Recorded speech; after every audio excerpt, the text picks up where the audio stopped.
नमस्कार. ग्रेट भेटमध्ये तुमचं मनपूर्वक स्वागत. आज आपण आहोत पुण्यातल्या महात्मा फुले वाड्यात आणि माझ्या सोबत आहेत विद्या बाळ.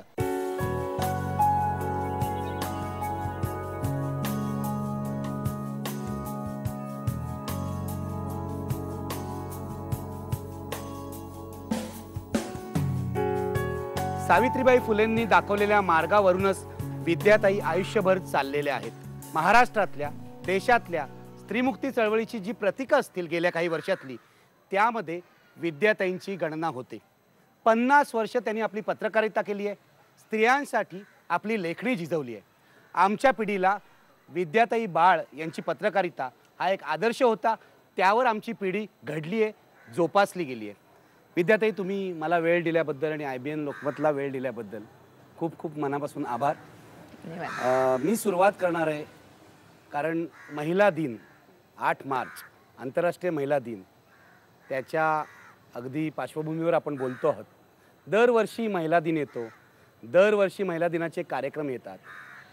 काय म्हणाल तुम्ही, खरोखरच ही स्त्रीमुक्तीची चळवळ आहे, महिला मुक्तीची जी चळवळ आहे, ती गेल्या 50 वर्षात तुम्ही जी पाहताय कुठपर्यंत आली आहे? एकदम या प्रश्नाचं उत्तर देणं खूप कठीण आहे, पण तरी मला असं वाटतं की माणूस जसा मोठा होत जातो, तो जो जाणीवपूर्वक जगत असेल तर तो खरीखरीच विकास पावत जातो. मला असं वाटतं की स्त्रियांच्या चळवळीची सुरुवात जी झाली त्यावेळेला त्यांच्या रस्त्यावरच्या गोष्टी खूप होत्या. एकतर ती ताजी घटना होती, स्त्रियांच्यामध्ये एक मोठा उत्साह होता, थोडा राग पण होता आणि त्यामुळे अनेक घटनांच्या संदर्भात रस्त्यावरून कार्यक्रम आमचे घेतले जात होते. ती जी गोष्ट ज्यांना आठवते त्यांना असं वाटतं की आता काही नाही, आता चळवळ चालूच नाही आहे.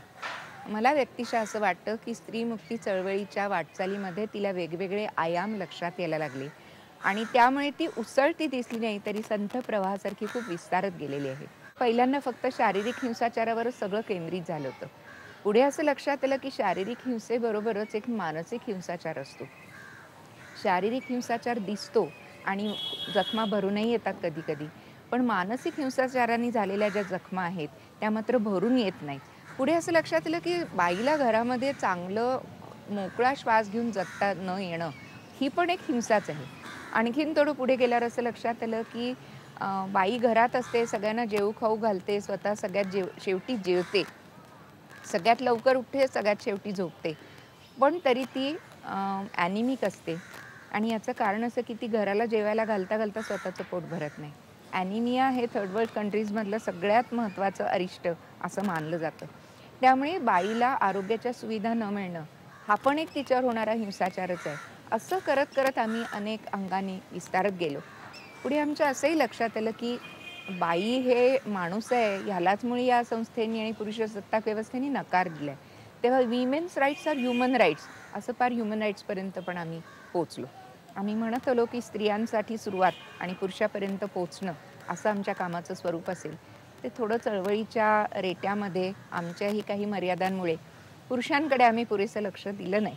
म्हणजे पुरुषांनी बायांकडे लक्ष दिलं नाही ही एक वेगळ्या प्रकारची. पण तुम्हाला असं वाटतं की स्त्रीमुक्तीच्या चळवळीमध्ये पुरुष हवेतच?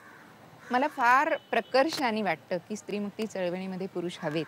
याचं कारण असं आहे की हे जग मुळी पुरुषांचं आणि स्त्रियांचं मिळूनच बनलं आहे. प्रत्येक बाईच्या आयुष्यामध्ये वडील म्हणून, भाऊ म्हणून, नवरा म्हणून, काम करत असेल तर सहकारी म्हणून, मित्र म्हणून पुरुष असतो. आणि पुरुष आणि स्त्री यांचं जर निकोप जीवन असेल तर त्याचे इतकं सुंदर जीवन नसतं.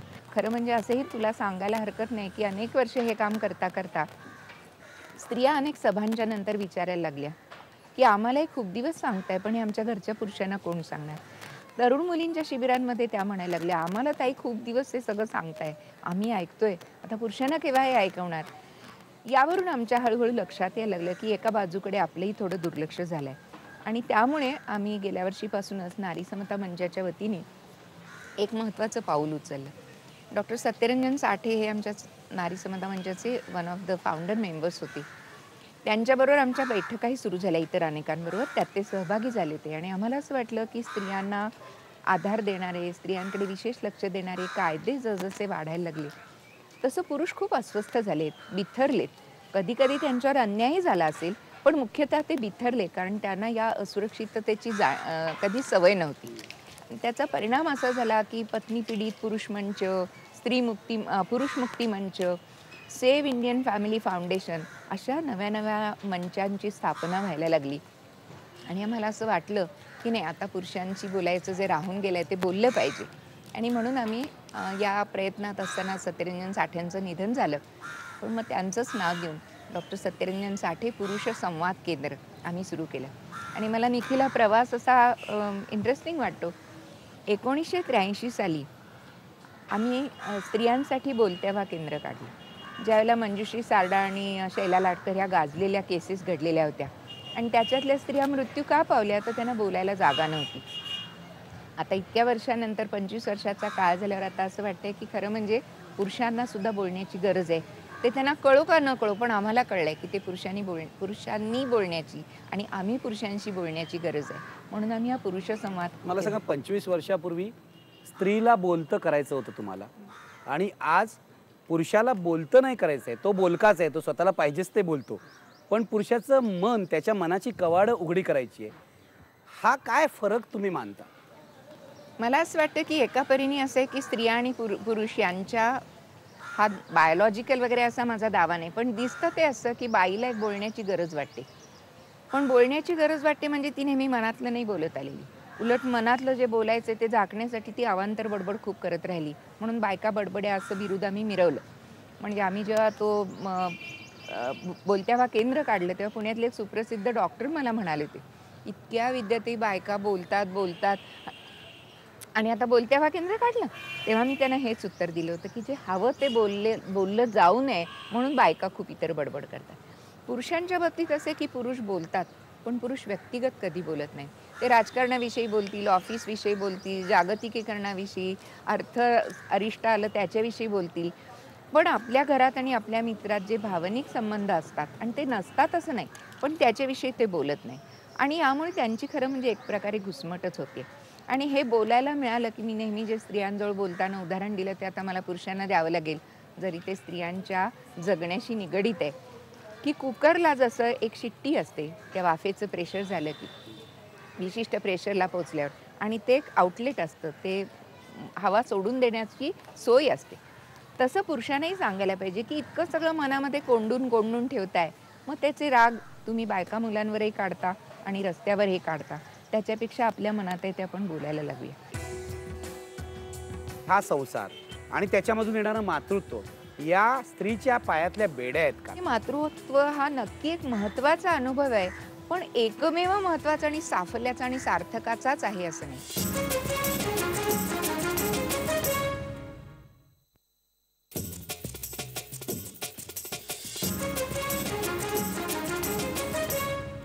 मला तुम्हाला असं विचारायचं आहे, 50 वर्षापूर्वी तुम्ही हा जेव्हा प्रवास सुरू केलात, तेव्हाचा पुरुष आणि आत्ताचा पुरुष, तेव्हाची स्त्री आणि आत्ताची स्त्री, यामध्ये नेमका काय फरक दिसतोय तुम्हाला? म्हणजे एका बाजूला पुरुष स्त्रीला समजून घेऊ शकतोय का? म्हणजे आमच्यासारखा पुरुष आईला, बायकोला, मैत्रिणीला, बहिणीला समजून घेऊ शकतोय का? याचं एकदम असं जनरलाइज्ड उत्तर देणं अशासाठी कठीण आहे की स्त्रिया म्हणजे सुद्धा नेमक्या कोणत्या स्त्रिया, पुरुष म्हणजे सुद्धा नेमके कोणते पुरुष, वर्ग, जातीय सगळ्यामध्ये आपला हा समाज बरोबर आहे. आहे. मी तुम्हाला आता असं विचारतोय, सुशिक्षित मध्यम वर्गापुरतं बोलूया. त्यांच्यापुरतं जर बोलायचं म्हटलं तर मला असं वाटतं की एका परीने एका बाजूला थोडं फटफटायला लागलंय असं मला नक्की वाटतं. चळवळीमध्ये पुरुष आलेले आहेत आणि त्यांना असं वाटतं की आम्ही स्त्रियांना मदत नाही करत आहोत, आम्ही आमची जबाबदारी निभावतोय, जी फुले आगरकर आंबेडकरांनी निभावली की स्त्रियांना समजून घेतलं पाहिजे. पण अजूनही पुरुषांना जा तुमचा तो 8 मार्च महिला दिन आहे, जाऊन या असं म्हणण्याची पद्धत आहे. आणि म्हणून मला असं वाटतं की शेवटी स्त्रियांचं स्वतंत्र होणं, मोकळं होणं, त्यांनी विकसित होणं हे पुरुषाच्या फायद्याचं हे बिचारायला अजून कळत नाही. त्याच्या मनात एक असुरक्षितता आहे. तर मला आत्ता अशी आठवण झाली की मिळून साऱ्याजणीचा 5व्या वर्षाचा म्हणजे 94 सालचा तो आमचा वाढदिवस होता आणि श्रीपू भागवत अध्यक्ष होते. आणि ते अध्यक्षपदावरून जाहीरपणाने बोलताना त्यांनी एक आठवण सांगितली ती. त्याच्यात मला असं वाटतं की पुरुषांना सुद्धा या जाणीवा नव्याने व्हायला लागले. ते असं म्हणाले की मला माझ्या आईची लहानपणची आठवण येते की आई माझी गरोदर असायची आणि तिच्या पाठुंगळी मी बसलेला असायचो आणि ती केर काढत असायची. आता मला खूप लाज वाटते की माझ्या आईला मी किती कष्ट दिले. आईला असेल, बायकोला असेल, बहिणीला असेल, विविध कारणांनी जे कष्ट दिले जातात किंवा तिच्या मनाची जी घुसमट होती ती समजून घेण्याच्या दिशेने त्या दिवशी शिपूने काढलेले उद्गार मला खूप महत्त्वाचे वाटले. पण निखिल, मला एक महत्त्वाचा भाग असा वाटतो की जमाना इतका वेगाने बदलतोय आणि आपल्या सगळ्यांच्याच मागे एक एवढी गती लागली आहे, एक वेग आलाय आपल्या आयुष्याला, की त्यामुळे आपल्या घरातल्या मुलांचं काही आपण केलं नाही तर लोकल गाठता येणार नाही असं वाटल्यामुळे सुद्धा पुरुष मुलांचं करण्यामध्ये किंवा बायकोला स्वयंपाकात मदत करत असतील. तेही चांगलंच आहे, मी त्याचं नक्की स्वागत करीन. तर तरी मला असं वाटतं की जर लग्न दोघांचं, घर दोघांचं, मुलं दोघांची, संसार दोघांचा, तर घरातल्या आणि बाहेरच्या गोष्टी पण एकमेकांच्या सोयीसवडीने वाटून सगळ्या बाबतीत पार्टनरशिप असली पाहिजे. असं पण ती अजून झाली आहे का 25 वर्षात? तुम्हाला वाटतंय का पूर्वीचा पुरुष अजिबात बघायचा नाही, म्हणजे एकदा लग्न करून बायको घरात आणली की पुढे ती काय करते, पैसे देणं आणि काय जे साधन सामुग्री उपलब्ध करून दिलं एवढंच होतं. आज हा फरक झालाय का की जोडीदार, मी सुद्धा जोडीदार आहे, मला सुद्धा हे केलं पाहिजे, मला सुद्धा हिची दुःख समजून घेतली पाहिजेत, असं पुरुषाला वाटतंय का? मी असं मगाशीच म्हटलं तसं बारीकसा फटफट यायला लागलाय किंवा पहाटेचा किंचित सौजेड आम्हाला नक्की दिसायला लागलाय. त्यामुळे मी निराश तर नाहीये. पण पुन्हा असं वाटतं की हे इतक्या छोट्या संख्येमध्ये घडतंय की ते आणखीन घडण्याची गरज आहे. पण मला सांगा, मनापासून किती टक्के पुरुष हे करतायत? मध्यम वर्गामध्ये, सुशिक्षित वर्गामध्ये, पुण्या मुंबई सारख्या शहरामध्ये अगदी 1-2% सुद्धा असतील का नाही 1-2% मला तोच खरं म्हणजे 98% पुरुषांना सुधारणं अजून बाकी आहे. बाकी आहे. मला तुम्हाला विचारायचं, हे घरातलं आपण बोललो, जिथे आम्ही काम करतो, ऑफिस असतात, हल्ली खूप जेंडर जस्टिस बोललं जातं. तुम्हाला असं वाटतं की ऑफिसच्या जागी अशा प्रकारे स्त्री पुरुष समानता आली आहे म्हणून?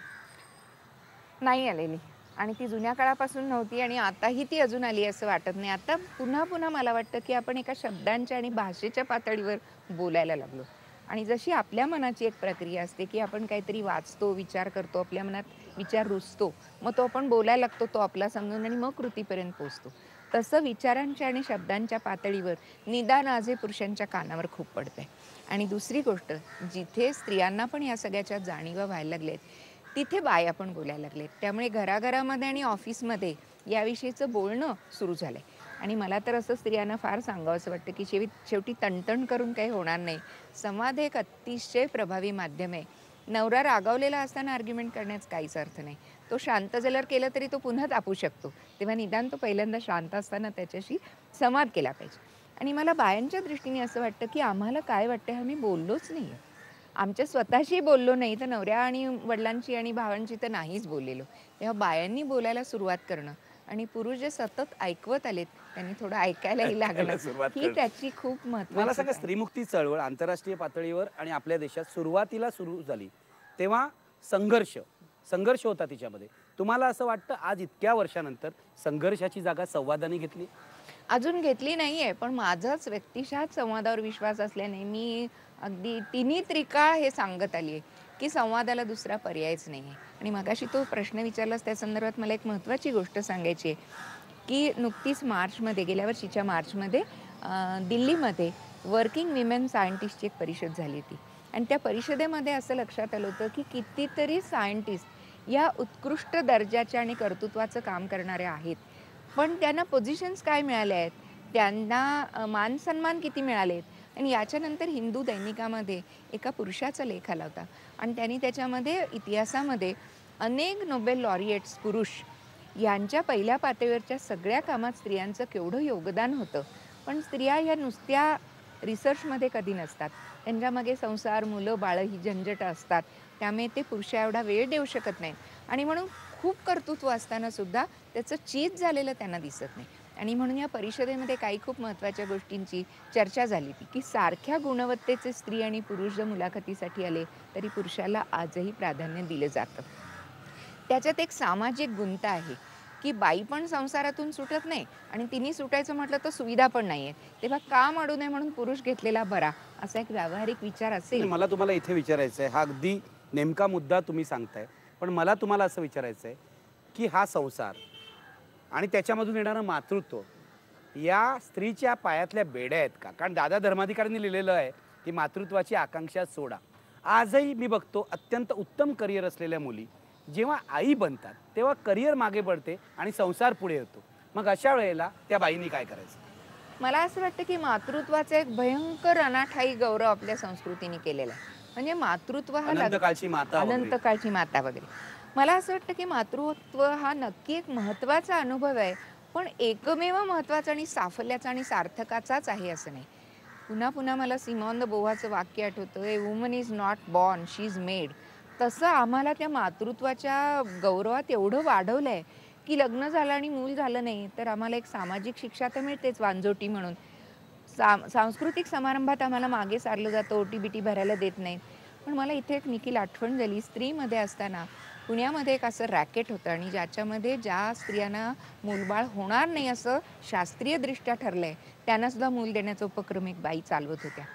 त्याच्यावर आर्टिकल करताना आम्ही असं म्हटलं होतं, की मूल ही त्या बाईची किती गरज आहे, भावनिक गरज किती आहे आणि ती सामाजिक गरज किती आहे. समाजात आणि कुटुंबात स्थान मिळावं म्हणून मी आई असलं पाहिजे, हा सुद्धा एक खूप रेटा आहे, जो ही आवरणं दूर केल्यावर आपल्या लक्षात येतं. पण हे जे सगळं म्हटलं जातं की आई झाल्याशिवाय स्त्रीला पूर्णत्व नाही वगैरे, यात काय अर्थ आहे? नाही, याच्यात अर्थ आहे असं मला अजिबात वाटत नाही. यासाठी मूल नसलेल्या एका अतिशय चांगल्या मैत्रिणीचं मी उदाहरण देईन. तिच्या मैत्रिणीने तिला विचारलं, की "तुला मूलबाळ नाही आहे, तर तुला त्याची खंत वाटते का?" तिने फार मार्मिक उत्तर दिलं होतं. तिने असं उत्तर दिलं, की "तुम्हाला तुमची मुलं असल्यामुळे कितीही कुठे गेलात तरी तुमच्या मुलांच्या बाबतीत तुम्ही थोड्या पार्शालिटी करू शकता. पण मला मूल नसल्यामुळे मला सगळी मुलं माझी वाटू शकतात." त्या फुले वाड्यात आपण बसलो, त्या सावित्रीबाई आणि ज्योतिबांना तरी कुठे मूल होतं. शेवटी त्यांनी दत्तक घेतलं, तो जमाना जुना होता. पण त्यावेळेला ब्राह्मणांच्या घरामध्ये विधवा झालेल्या आणि तरी दुर्दैवाने गरोदर केल्या गेलेल्या, मी मुद्दाम हा शब्द वापरते, अशा ज्या स्त्रिया होत्या, त्या ह्या मातृत्व जर एवढं महन्मंगल होतं, तर त्यांना नदीमध्ये जीव देण्यासारखं काय बरं घडत होतं? तर मातृत्व हे लग्नामध्ये असेल तर ते महन्मंगल आहे आणि ते असं लादलेलं किंवा नको असताना किंवा विवाह बाहेर आलं तर ते अतिशय गर्हणीय आहे. तेव्हा मातृत्वामध्ये सुद्धा आपल्याकडे फार दुहेरी स्टँडर्ड्स आहेत. पण मला असं बरं वाटतंय, की आता स्त्रिया आपल्याला लग्न हवं का नको आणि लग्न हवं असलं तरी मूल हवं का नको असा स्वतःशी विचार करतायत. त्याच्यात त्यांना स्वतःशी आणि आपल्या नातेवाईकांशी, आई-वडिलांशी आणि समाजाशी खूप झगडा करावा लागतो. पण मला वाटतं आपल्या विचारांनी आपण कणखर झालो, की मग ती गौरी म्हणायची तसं जग गेलं खड्ड्यात म्हणायची किंमत येते माणसाच्या मनामध्ये. कधीही राजकारणात जाण्याची इच्छा किंवा प्रयत्न नसताना मी अचानक उभी राहिले. पण मी तिथे पडले आणि ते फार बरं झालं. अच्छा, तुम्ही हरलात नाही? मी हारले ते निवडणूक. नाहीतर कदाचित त्यात भाजपचे नेते असतात तुम्ही.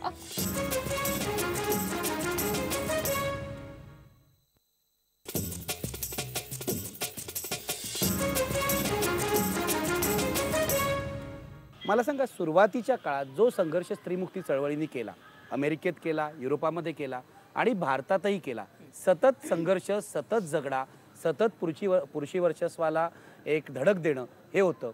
यामुळे पुरुष स्त्री चळवळीपासून दूर गेले असं तुम्हाला वाटतं, की ती त्या काळाची गरज होती असं वाटतं? पुरुष दूरही गेले आणि ती त्या काळाची गरजही होती. विशेषतः भारताच्या संदर्भात तर हा आपला झगडा फार कठीण होता. सगळ्यांनी आम्हाला असं म्हटलं, की हे परदेशातून आलेलं खूळ आहे. आता मला वाटतं, की त्यांना फुले माहीतच नव्हते. म्हणजे ज्या फुल्यांनी बाईला माणसासारखं जगता यावं म्हणून शाळा काढली पहिली, तर माणूस म्हणून जगता येणं म्हणजेच केवढी मोठी महत्त्वाची उडी होती 150 वर्षापूर्वी. पहिल्यांदा सावित्रीबाईंना शिकवलं. एक्झॅक्टली. तर हे ज्यांना कळलं नाही, त्यांना ते तिकडून आयात केलंय वाटतं. आम्ही चळवळीतल्या बायका तर करू पहिलं नमन ज्योतिबाला म्हणून त्यांनाच आमचं जनक मानतो. हे समजून घेण्यासाठीच पुन्हा आपल्याला आपल्या सांस्कृतिक संदर्भांमध्ये जावंसं वाटतं. त्याच्यासाठी मला डॉक्टर आह साळुंखे यांच्या भारतीय संस्कृती हिंदू संस्कृती आणि स्त्री हे जे पुस्तक याचा खूप आधार वाटला. आपल्याकडे वारंवार गार्गी मैत्रेयीची उदाहरणं दिली जातात.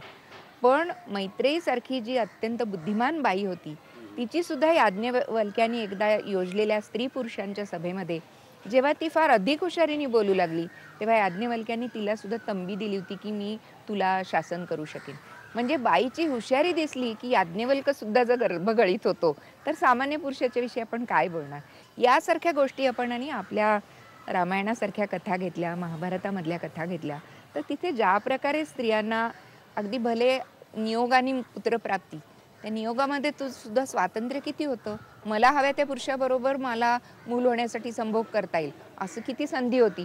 त्यामुळे या सगळ्या फार बोलायच्या गप्पा आहेत, मातृत्वाच्या गौरवाच्या गप्पा आहेत, स्त्रीला फार मोठं स्थान होतंच्या गप्पा आहेत.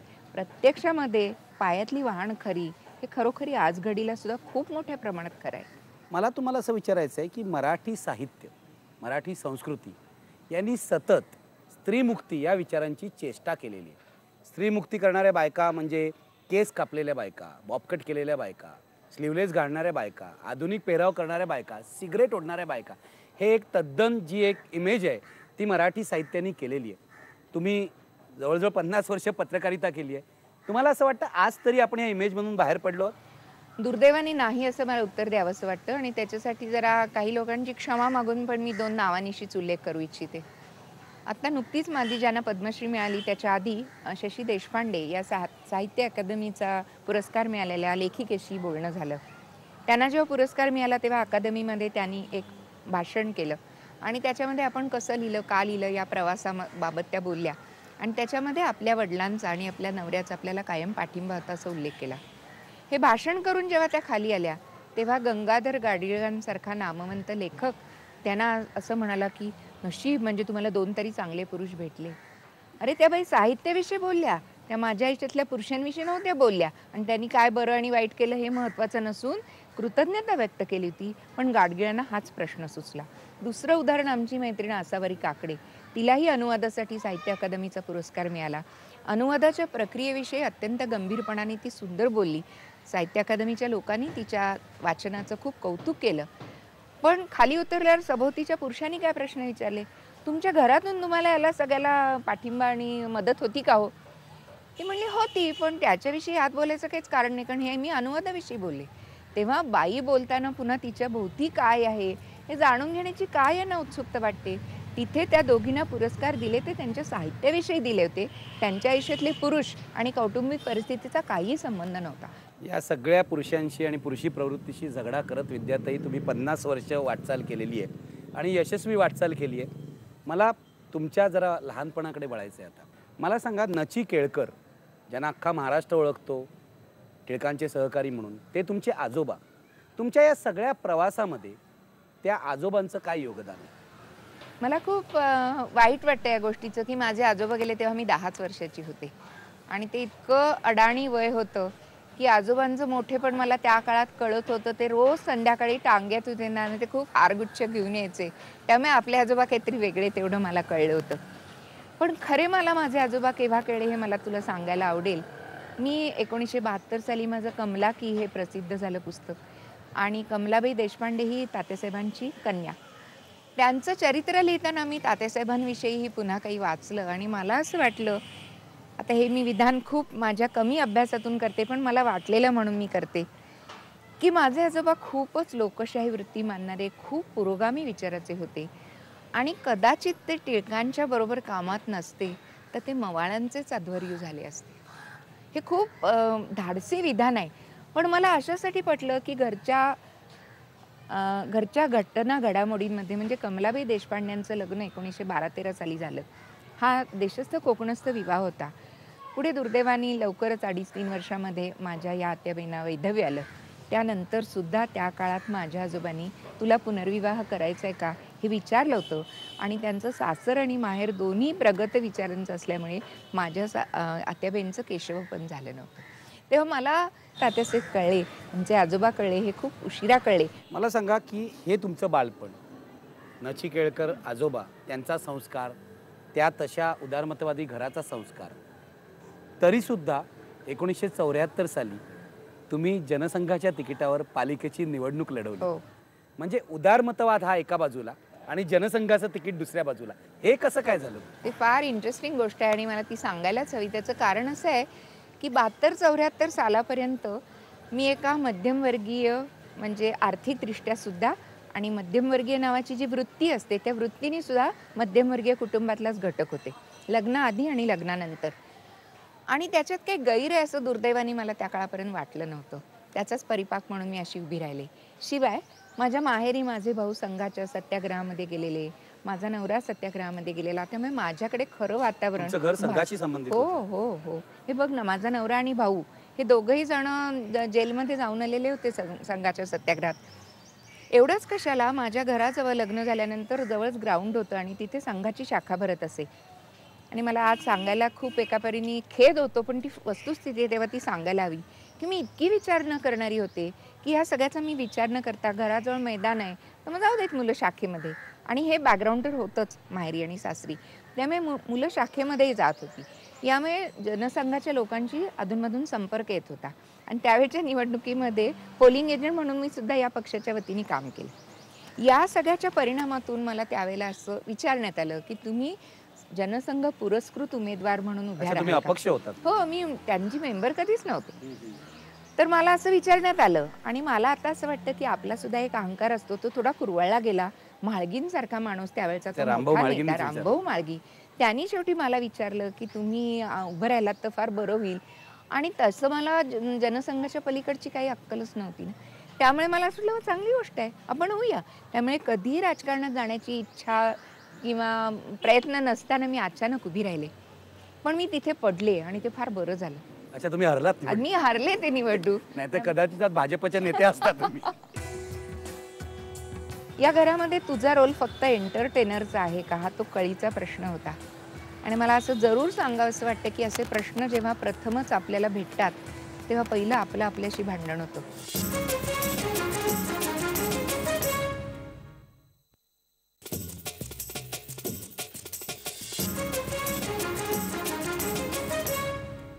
तुम्ही एवढं स्त्रियांबरोबर काम केलं पुढे, त्या काळामध्ये जेव्हा तुमच्या घरचे लोक संघाच्या शाखेवर जात होते, तेव्हा या संघामध्ये स्त्रियांना स्थान नाही हे तुम्हाला जाणवलं होतं का? नाही निखिल, अरे माझी सगळी वाढच या नंतरची आहे. मी असं म्हणते, की पाण्यावर रेग मारून कधी दोन तुकडे नाही पाडता येत, तसं आयुष्याचंही करता येत नाही.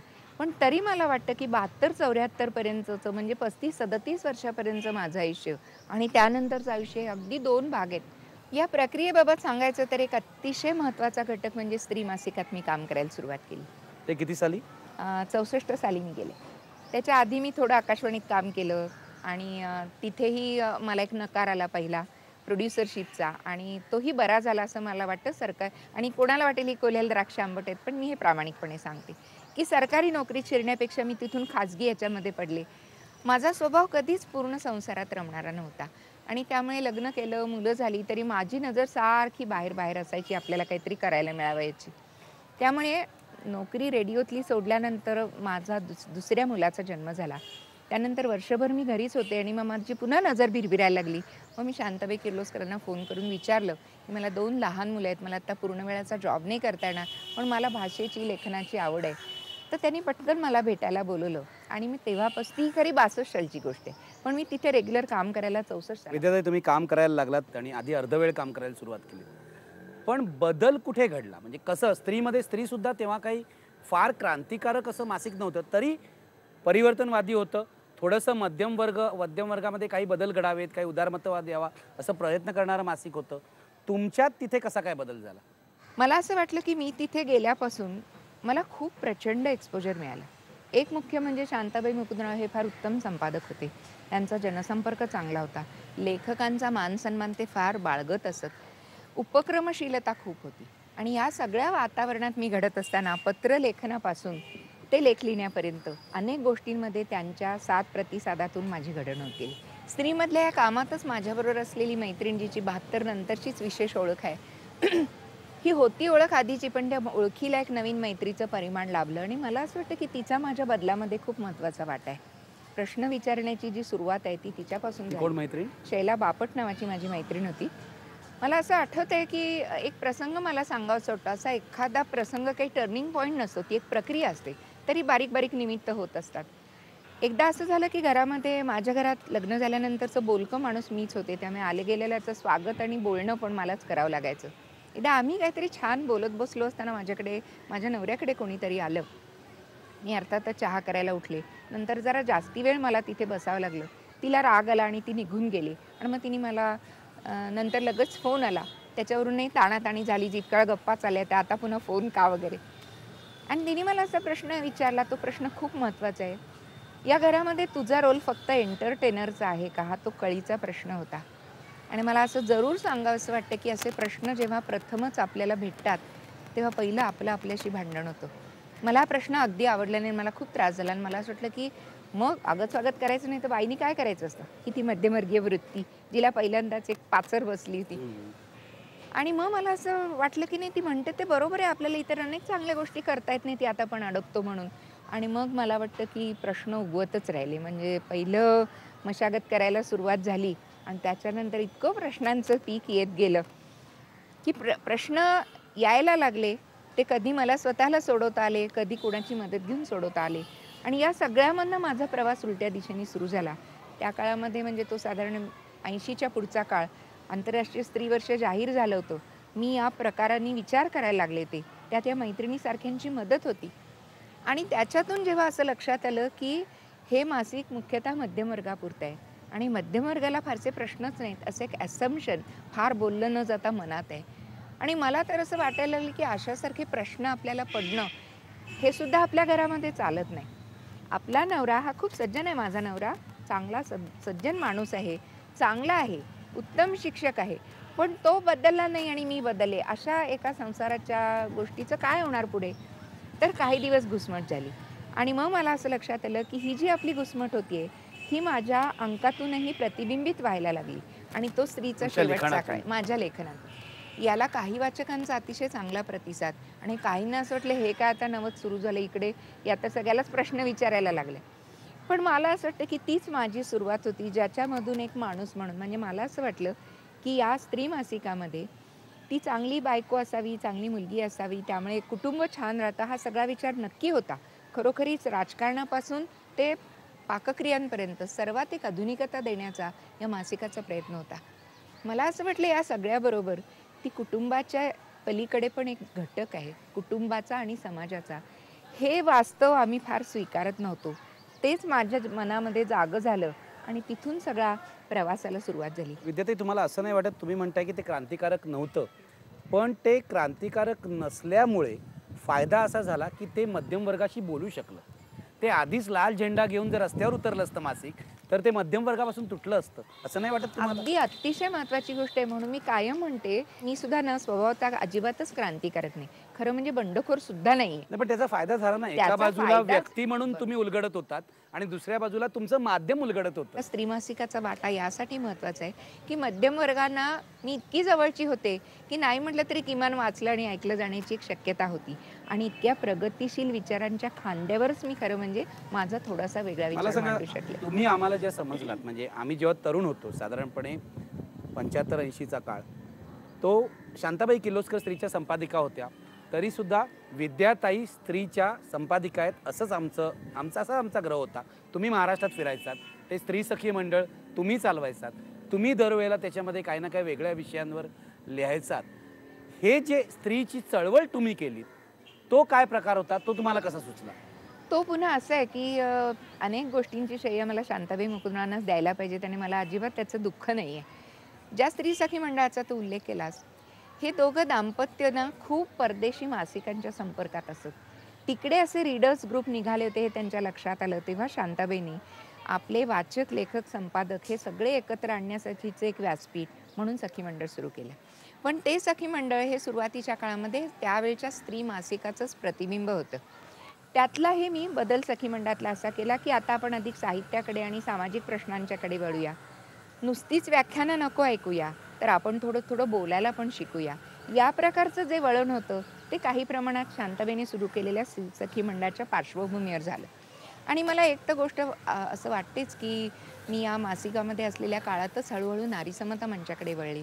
ती कशी वळले हेही मला थोडं सांगायला आवडेल की सुरुवातीला मी जो बदल केला मासिकात, मला मध्यम वर्गामधली घुसमट कळल्यानंतरचा बदल, त्यामुळे अनेकांची मला पत्रं यायला लागली, ज्यांना हे आवडत होतं किंवा ज्यांना हे सलत होतं आणि म्हणून मासिकात आल्याचा आनंद होता.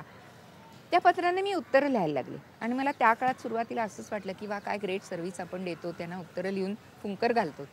मी म्हणते की एक खिचडी पकाता होतं. कुठे प्रश्न, कुठे पत्राचं उत्तर आणि 4 शब्द. तेव्हा हळूहळू असं वाटायला लागलं की शब्द पुरेसे नाहीत, कृती महत्त्वाची आहे. आणि म्हणून त्या काळामध्ये नीलम गोरे आमच्याबरोबर होती, सत्यरंजन साठे होते, जयदेव गायकवाड, अजित सरदार, वसुधा सरदार. ही 1983 साली मला 1983 साली त्याची आम्ही खरं म्हणजे 81-82 पासूनच आम्ही सुरुवात केली आणि तेव्हापासून कामाला लागलो. 87 मध्ये मंच रजिस्टर झाला. म्हणजे मी आधी पत्रकारितेत आणि नंतर कार्यकर्ती म्हणून झाले. जो सायकोलॉजिकल व्हायलन्स आपण म्हणतो, त्याच्यामध्ये व्हायलन्स करतोय असं त्या माणसाला वाटत नाही, पण बाईच्या विचारांची घुसमट व्हायला लागली की तिला तो व्हायलन्सच वाटतो. तशी मी खूप बदलत गेले.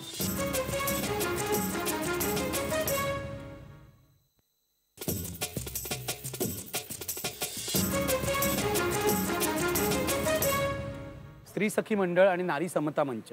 मला असं वाटतं की ह्या एकापुढच्या एक पायऱ्या होत्या. काय फरक होता दोघांमुळे आणि कशा प्रकारे त्या विकसित झाल्या? एक तर सांगायला पाहिजे, की नारी समता मंच ही अधिक कृतीकडे जाणारी गोष्ट होती. सखी मंडळामध्ये स्त्रियांना बोलकं करणं, तिथले एक 2 प्रसंग मला सांगावेसे वाटतात. एक तर आम्ही असा प्रश्न विचारला होता एका महत्त्वाच्या टप्प्यावर, की सेक्स एज्युकेशनचा एक सेशन आपण घ्यायचं ठरवलं. तेव्हा माझ्या मैत्रिणी म्हणल्या, "विद्यार्थी तुमच्या डोक्यातनं काही ना काहीच येत असतं. आता या वयात आमचा 50+ ग्रुप होता. आता तुम्ही काय सेक्सविषयी आम्हाला सांगणार?" तर मी म्हटलं, की "ठीक आहे, आपण हे करूया. पुढच्या वेळेला आपण नाही घेणार तुम्हाला नाही आवडलं तर." आणि अनंत साठे आणि शांताबाई साठे यांच्या मदतीने ते सेशन घेतलं आणि ते झाल्यानंतरची प्रतिक्रिया काय होती? "विद्याताई सुरुवातीचं म्हणणं विसरून जा. हे आत्ता घेतलत खरं म्हणजे 20 वर्षापूर्वी घेतलं असतं तर फार बरं झालं असतं." मंचामध्ये प्रत्यक्ष स्वतःच्या अडचणीविषयी बोलायला येणं हा महत्त्वाचा फरक होता. मंचामध्ये तुम्ही केसेस घ्यायला सुरुवात केली मंचामध्ये आम्ही आज आणि मगाशी कायदेशीर फॉलोअप वगैरे. हे जे 2 शैला लाटकर आणि मंजुश्री सारडाचे जे मृत्यू झाले, त्याच्यानंतर आमच्या ही गोष्ट लक्षात आली, की बायांना बोलायला जागा नाही म्हणून हे घडलं. विद्याताई, मंजुश्री सारडा जे प्रकरण आहे ते महाराष्ट्रात गाजलेलं प्रकरण होतं, पण आत्ताच्या पिढीला त्याविषयी काही माहिती नाहीये. काय होतं हे प्रकरण? मंजुश्री सारडा आणि शरद सारडा नावाचं जोडपं.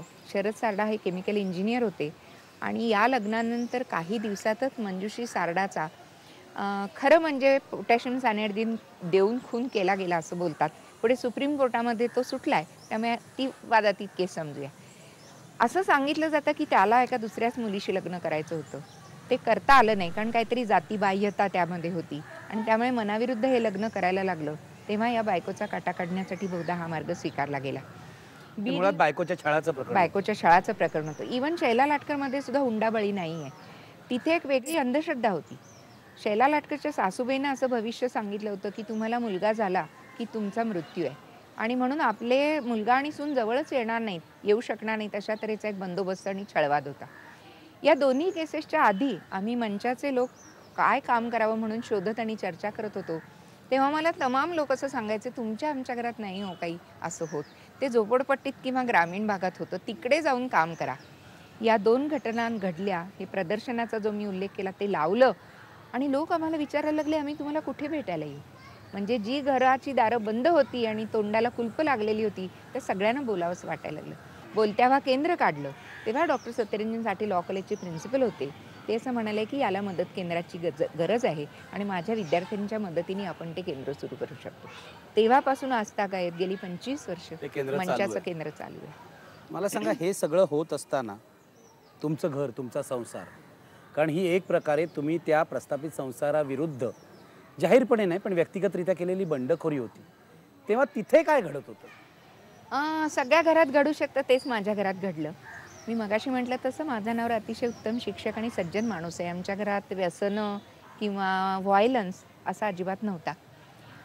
पण जो सायकोलॉजिकल व्हायलन्स आपण म्हणतो त्याच्यामध्ये व्हायलन्स करतोय असं त्या माणसाला वाटत नाही, पण बाईच्या विचारांची घुसमट व्हायला लागली की तिला तो व्हायलन्सच वाटतो.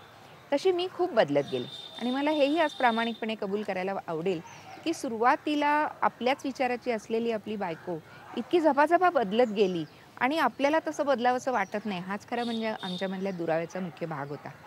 आणि मग त्यामुळे जे आपण करतो आहे त्याला घरातून सपोर्ट तर नाहीच आहे आणि उलट आमच्या नात्यामध्ये असंही आहे की ते शिक्षक आणि मी विद्यार्थिनी, त्यामुळे त्यात एक प्रचंड हायरार्की होती. पण एका टप्प्यावर माणूस 8वी 9वी मध्येच प्रेमामध्ये पडला? नाही, मी थोडी जवळजवळ त्याच 10वीच्या सुमाराला प्रेमात पडले आणि आमचं लग्न झालं. खूप लहान वयात 18व्या वर्षी लग्न झालं. ज्या वयात कधीही माणसाने लग्न करू नये असं आता मला वाटतं, कारण तेव्हा आपल्याला आपली ओळखच नसते. तर त्यामुळे या लग्नानंतर जो मधला 20 वर्षाचा काळ गेला त्याच्यात माझ्यात होणारे हळूहळू होणारे बदल हे अपरिहार्य होते. स्त्रीमधलं काम, माझ्या मित्रमंडळात झालेले फरक, यामुळे मी बदलले. आणि या बदलामुळे जो आमच्यामध्ये एक तणाव सुरू झाला त्याच्यामधून मी करते हे पटलं तर नाहीच, पण ते अतिशय चुकीचं आहे असं सतत मला ऐकवलं जायला लागलं. आणि खरं सांगायचं तर जवळजवळ 12-13 वर्षाचा काळ याच्यामध्ये गेला, ज्याच्यामध्ये मी घरातही बरेच प्रयोग करून पाहिले आणि कशानेच काही साधत नाही म्हटल्यानंतर एक असा मुद्दा आला की ज्यावेळेला मी स्वतःला एक अतिशय अवघड प्रश्न विचारला. तुला माहिती आहे की आम्ही चळवळीतल्या माणसांना सगळे लोक घरफोड्या करणाऱ्या बाया असं त्या काळात म्हणायला लागलेले होते, त्यातलीच मी एक होते. अशा वेळेला आपलं घर आपण सोडून जाणं याचं काय आहे, मी माध्यमात असल्यामुळे माझं नाव चळवळीशी मी केलेल्या कामापेक्षा अधिक जोडलं गेलं होतं. त्यामुळे आता या बाईनीच घर सोडलं आणि लोकांची घरं फोडते, ही बदनामी चळवळीची होऊ नये अशी एक भीती मनामध्ये होती.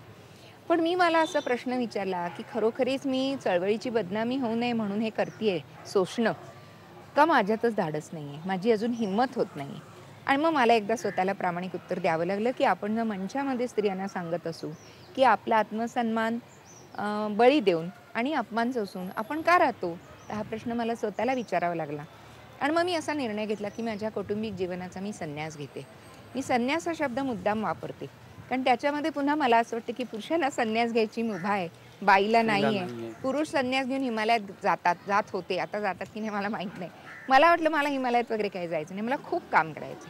तेव्हा मी 50शीत होते. मला सांगा, तुम्हाला 3 मुलं होती. हो. ती काय म्हणाली, म्हणजे त्यांची प्रतिक्रिया काय होती? मुलीची प्रतिक्रिया फार माझ्या बाजूनी होती आणि मुलांची फारशी प्रतिक्रियाच नव्हती आणि नव्हती म्हणजे ती निगेटिव्हच होती. माझ्या मुलीला असं वाटलं, आई तुला असं वाटत असेल तर तू जरूर बाहेर पड. ती याच विचाराची आहे पुढे. ती आणिकच माझ्याही 10 पावलं पुढे गेलेली आहे. पण तीही त्यावेळेला लहान होती वयाने आणि तरीसुद्धा तिला असं वाटलं. आणि म्हणून मला असं वाटतं, की ज्यावेळेला मी बाहेर पडले तेव्हा मला माझी शांतता आणि स्वातंत्र्य हे प्रिय असल्यामुळे मी अक्षरशः एका खोलीत राहायला गेले. पण मला सांगा, समाज म्हणून काही त्रास नाही झाला? खूप त्रास झाला. बदनामी करण्याचा प्रयत्न? खूप झाला. त्याच्यामध्ये आपले अनिल थत्ते वगैरे पण होतेच बदनामी करणाऱ्यामध्ये. म्हणजे ज्या बाई कोपऱ्या-कोपऱ्यावर स्त्रीमुक्तीच्या गोष्टी बोलतात, त्याच आपल्या सुनेला छळतात. असं खोटं पण त्यांनी छापलं होतं, ज्याच्यात माझ्या सुनेनेही नकार दिला होता. आणि मी त्याची पर्वा नाही केली. माझ्या आई-वडिलांना सुद्धा माझा निर्णय आवडला नव्हता. पण काय म्हणजे आता मला वाटतं, की मी ते केला तो निर्णय खूप चांगला योग्यच घेतला. केलं. म्हणजे तेव्हा मला अजिबातच हे मासिक चालेल का? कारण त्याच्यानंतरच मासिक काढलं. आपण मनुष्य प्राणी म्हणून जन्माला येतो, पण माणसासारखं जगत नाही. आणि माणसासारखं जगणं म्हणजे एकच की विचारपूर्वक जगणं.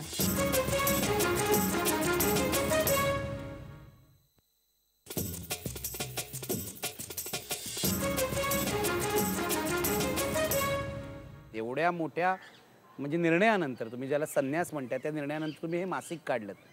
मिळून साऱ्या जणी आणि स्त्री याच्यातला बदल ते वाचणाऱ्यांना ताबडतोब कळतो, जो फरक आहे. काय कल्पना होती, की आपल्याला स्त्री काढायचं नाहीये, पण मिळून साऱ्या जणीच काढायचंय? काय कल्पना होती? कार्यकर्ता आणि पत्रकारिता या 2 गोष्टी एकत्र आणणारं आपल्याला काहीतरी करता यावं, ही माझी भूमिका होती. तुम्ही काय लोकांकडून पैसे गोळा केले? हो. मला स्त्रीमधल्या गुडविलचा पुन्हा एवढा फायदा झाला. त्या काळामध्ये मी अक्षरशः शेकड्याने हस्तलिखित पत्र पाठवली आणि लोकांना लिहिलं, की मला असं मासिक काढायचं आहे. आणि निखिल 87 ते 89 या काळामध्ये जवळजवळ ₹1.5 लाख मी गोळा करू शकले, जे माझ्या व्यक्तिगत आयुष्यात मी कधी पाहिले नव्हते, स्वप्नात आणि खरे सुद्धा. मला मासिक काढताना मनामध्ये होते ते 2-4 उद्दिष्ट अशी होती. पहिलं म्हणजे स्त्रियांसाठी एक अवकाश निर्माण करणे, जो कुठेच नाही आहे. म्हणजे हे स्त्रियांचं मासिक असेल, ते बायकी नसेल, पण तिथे स्त्रियांना अवकाश असेल. दुसरी महत्त्वाची गोष्ट, की चळवळीतल्या स्त्री-पुरुषांना स्त्री-पुरुष समता कळते. पण चळवळीत थोडे लोक आहेत आणि बाहेर खूप आहेत. त्या बाहेरच्या लोकांपर्यंत स्त्री-पुरुष समतेचा विचार पोचवला जावा.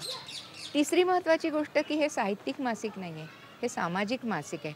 त्यात उत्तम साहित्य येईल, पण तरी ते मासिक सामाजिकच आहे. आणि चौथा महत्त्वाचा उद्देश, जो स्त्रीपासून पलीकडे जाणारा, स्त्री नंतरचं मासिक काढताना माझ्या मनात आलं, अर्ध पाऊल तरी पुढे टाकता आलं पाहिजे. तेव्हा ग्रामीण आणि शहरी जीवनाचा सांधा कायम किती मिळेल त्या स्वरूपामध्ये आपल्याला जोडलेलाच ठेवता येईल, ही 4 मुख्य माझी उद्दिष्ट. सगळ्यात महत्त्वाचा फरक मला हा दिसतो, की स्त्रीमध्ये जो ग्रामीण स्त्रीचा आवाज नव्हता, तो मिळून साऱ्या जणीमध्ये होता. हो. हा बदल तुम्ही काय म्हणून केलात? त्याला एक आणखीन महत्त्वाचं कारण घडलं. स्त्री मासिक सोडल्यावर आणि घर सोडल्यावर उपजीविकेचं साधन खूप आवश्यक होतं. म्हणून त्या काळामध्ये मी आपल्या स्वतःच्या शहाणपणाच्या कक्षा विस्तारण्यासाठी एक ग्रामीण भागातला प्रकल्प घ्यायचं ठरवलं. ग्रोईंग टुगेदर असं त्या प्रकल्पाचं नाव होतं. आणि त्यामुळे मला हा मिळून साऱ्या जणीमधला जो धागा सारखा ठेवायचा होता. सुरुवातीच्या काळात मी 2 एडिटोरियल्स लिहित होते. एक मध्यमवर्गीय वाचकांसाठी संवाद आणि मैत्रिणी ग मैत्रिणी, हे माझ्या ग्रामीण मैत्रिणींसाठी त्यांच्याविषयी त्यांना सांगणारं असं लिहित होते. आणि एक छोटीशी पावती मला खूप आनंदाने सांगावीशी वाटते, की माझ्या शहरी मैत्रिणी असं म्हणाल्या, की विद्याताई, संवाद आमच्यासाठी लिहिता, पण आम्ही मैत्रिणीच आधी वाचतो. मला सांगा, 50 वर्षाची तुमची पत्रकारिता जवळजवळ झालेली आहे. मला माहीत नाही तुम्ही स्वतःला काय म्हणता, पण तुम्ही स्वतःला पत्रकार समजता की कार्यकर्ता समजता की कार्यकर्ता पत्रकार समजता? हा एक प्रश्न. आणि दुसरा प्रश्न, आजची जी पत्रकारिता आहे, ज्याच्यामध्ये मुली मोठ्या प्रमाणावर आलेल्या आहेत, आज आमच्या इलेक्ट्रॉनिक मीडियामध्ये सुद्धा मुली मोठ्या प्रमाणावर आलेल्या आहेत, त्या पत्रकारितेविषयी तुम्हाला काय वाटतं? पहिल्या प्रश्नाचं उत्तर म्हणजे बरोबर आहे, मी कार्यकर्ता पत्रकार आहे. हे दोन्हीची सांगड घालतच मासिक चालवायचं असं ठरवल्यामुळे ऐन चळवळीतल्या गोष्टी मला खूप फर्स्ट हँड कळतात आणि त्या मला मासिकात देता येतात, ज्या अनेक वाचकांना माहिती नसतात. आणि पत्रकार तर मी आहेच. तुम्हाला असं वाटतं चळवळी या विद्यापीठ आहे? खूप मोठं विद्यापीठ आहे. तुम्हाला असं वाटतं अशी जी मासिकं आहेत मिळून साऱ्याजणीसारखी, छोटी मासिकं, छोटी साप्ताहिकं समाजाच्या घडण्यामध्ये खूप महत्त्वाची भूमिका बजावतात? मला असं वाटतं, म्हणजे ही आत्मप्रौढी मानू नका कोणीच, पण मला असं फार वाटतं, की तू मगाशी जो पत्रकारितेचा मुद्दा विचारला, सध्याच्या पत्रकारितेमध्ये पैशाला खूप महत्त्व आलंय. खूप पैसा आहे, पण कमी स्वातंत्र्य आहे असा माझा समज आहे. जाहिरातींची आक्रमणही होतात आणि त्यामुळे हे मजकुरावर मर्यादा येतात. मी हल्ली गमतीने असं म्हणते, की आम्ही आर्थिक कोंडीमध्ये खूपच स्वातंत्र्य उपभोगतो आहोत आणि त्याच्यामधला भाग असा, की या मासिकांनी खूप लोकांना खूप दिलं का? तर तसं नाही मी म्हणणार. आणि खूप मोठ्या लोकांना तर खूप नक्कीच नाही दिलं, कारण ते ऑलरेडी मोठे आहेत. ते आपापल्या वाटा तुडवत आहेत, मिळवत आहेत. पण तळ्यात का मळ्यात करणाऱ्या मध्यम वर्गामधल्या अनेक स्त्रिया आजही असं मला पत्रातून कळवून म्हणतात, की आम्हाला हे मासिक मिळाल्याने आम्हाला एक आधार मिळालाय. पण मला सांगा, पैशापाठी आणि संधीपाठी पळणाऱ्या आजच्या पत्रकारांना काय सांगाल तुम्ही? मला असं वाटतं, कायमच मी हा प्रश्न सगळ्या तरुण मुलांशी बोलताना पण विचारत असते, की किती पैसा हवा ह्याचा जरा विचार करा. तो आकड्यात नाही सांगतायत. पण एवढ्या किमान गरजा थांबल्या, की मला पैसा मिळवणं पुरेसं आहे, असं तुम्ही म्हणणार आहात? का तुमची हाव पण वाढत जाणार आणि त्याच्यासाठी पैसे पण जास्त मिळावेत म्हणून तुम्ही पळत सुटणार? शेवटी आजच्या मुलींना आणि आजच्या मुलांना सुद्धा तुम्ही काय सांगाल? मला एकच गोष्ट सांगावीशी वाटते. मी अनेकदा हे उदाहरण आजकाल देते, की बिरबलाची ती जी गोष्ट होती ना, की काय भाकरी का करपते, घोडा का तबकतो, आजारी पडतो वगैरे, वगैरे. त्याला उत्तर एकच होतं, की न फिरवल्याने. तसं मला वाटतं आजचे आपले अनेक प्रश्न, आपण मनुष्य प्राणी म्हणून जन्माला येतो, पण माणसासारखं जगत नाही. आणि माणसासारखं जगणं म्हणजे एकच, की विचारपूर्वक जगणं. हे जर आजचे मुलं-मुली करायला लागले, विचार करायचा आणि तो पुन्हा तपासून बघायचा. नाहीतर आपला विचार आपल्याला नेहमीच थोर वाटू शकतो. तेव्हा तो विचार तपासत पुढे गेलं तर पुष्कळ अरिष्ट टळतील असं मला वाटतं. आणि म्हणूनच विचाराबरोबर संवादावर माझं भयंकर प्रेम आहे आणि विश्वास आहे. तेव्हा आपण स्वतःशी आधी संवाद करावा. आपल्याबरोबरच्या गटातल्या समविचारी आणि न विचारी पण माणसांची बरोबर बोलून, सोलून विचार तपासून घ्यावा आणि मग त्या दिशेने चालावं. खूप भेटतं आयुष्यामध्ये. मला तर माणसांची श्रीमंती अफाट लाभली आहे असं मी म्हणते. या होत्या विद्या बाळ. संवाद करा स्वतःशी, दुसऱ्यांशी, असं त्यांचं म्हणणं आहे. विद्याताईंनी आम्हाला आमच्या आयुष्यामध्ये प्रेरणा दिली. पुढच्या पिढ्यांनाही त्या देत राहतील याविषयी माझ्या मनात शंका नाही. धन्यवाद.